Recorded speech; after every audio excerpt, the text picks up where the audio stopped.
কাতারের দোহায় মার্কিন যুক্তরাষ্ট্রের সঙ্গে কোনো ধরনের আলোচনা করার পরিকল্পনা ইরানের নেই, বরং স্বাক্ষর হওয়া সমঝোতা স্মারক বাস্তবায়ন এবং ইরানের অবরুদ্ধ হয়ে থাকা সম্পদ অবমুক্ত করার ওপর জোর দিচ্ছে দেশটি। ২৯ জুন ইরানের পররাষ্ট্র মন্ত্রণালয় জানিয়েছে তাদের বর্তমান অগ্রাধিকার হল সমঝোতা স্মারকটি বাস্তবায়ন করা। তেহরান খুবই গুরুত্বের সঙ্গে এর প্রতিটি ধারা পুরোপুরি কার্যকর করার দিকে মনোযোগ দিচ্ছে।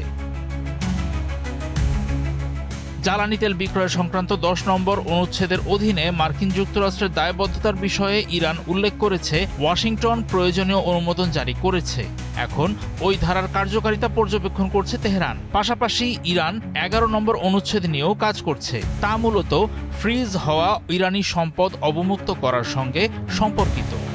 এই বিষয়ে তদারকি করতে বিশেষজ্ঞদের একটি ইরানি প্রতিনিধি দল চলতি সপ্তাহেই কাতারের দোহা সফর করবে বলে আশা করা হচ্ছে।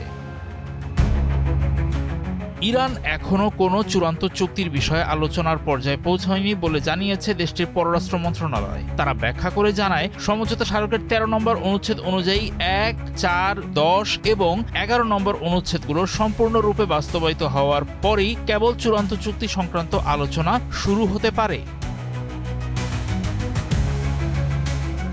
ইরান আরও বলেছে, আগামী দিনগুলোতে মার্কিন যুক্তরাষ্ট্রের সঙ্গে কোনো স্তরেই কোনো আলোচনা বৈঠক অনুষ্ঠিত হবে না।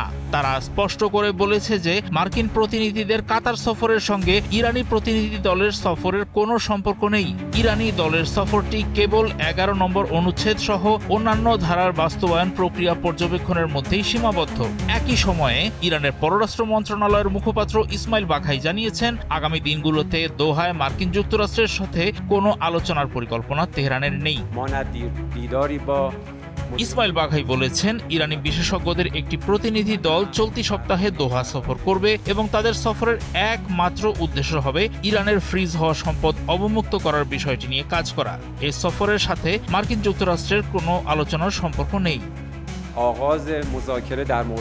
মার্কিন সংবাদ মাধ্যম এক্সিওসের একটি প্রতিবেদনের জবাবে ইরানের পক্ষ থেকে এই অবস্থানটি জানানো হয়। ওই প্রতিবেদনে দাবি করা হয়েছিল, মার্কিন দূত স্টিভ উইটকফ এবং জ্যারেড কুশনার ইরানের সঙ্গে আলোচনার বিষয়টি নিয়ে কথা বলতে কাতারের প্রধানমন্ত্রী মোহাম্মদ বিন আব্দুল রহমান বিন জসিম আল থানির সঙ্গে দেখা করতে দোহা সফর করবেন। এছাড়া বুধবার ইরান ও মার্কিন যুক্তরাষ্ট্রের কারিগরি দলগুলো কাতার ও পাকিস্তানি মধ্যস্থতাকারীদের সঙ্গে আলাদা আলাদা বৈঠক করবে বলেও সেখানে উল্লেখ করা হয়েছিল।